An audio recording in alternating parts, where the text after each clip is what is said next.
Next 10 years కండి భారతదేశం will compete with the world leader అండి. Number 4 is not a easy joke and will be number 1 అండి. Dollar versus Indian rupee it will be reverse in 10 years అండి. That's a word, mark my word, India will reverse where dollar has to buy rupee. అంత powerful భారతదేశాన్ని చూస్తామంటారు. It's only because of the contribution per day అండి. GDP is wrongly understood and calculated. ఒక GDP అనేది per day calculation చేయాలి, not yearly calculation. If you do yearly we're growing day by day. నిన్నటి జీడిపికి ఈరోజు జీడిపికి డిఫరెన్స్ ఉందండి. Contribution has gone, new entrepreneurs are born, new business ideas come, new thought process are coming in. So ఇది everyday ఒక చెట్టు పెడితే రేపు పువ్వు వస్తున్నాను.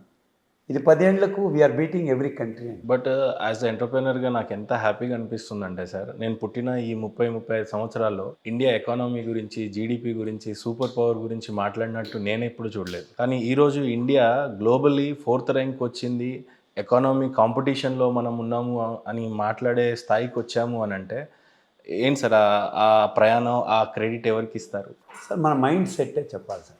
ఇప్పుడు మీరు చిన్న వయసులో ఉన్నప్పుడు కబడ్డీ అనేది ఒక గేమ్ మన ఇంట్లో ఆడుకుంటాను.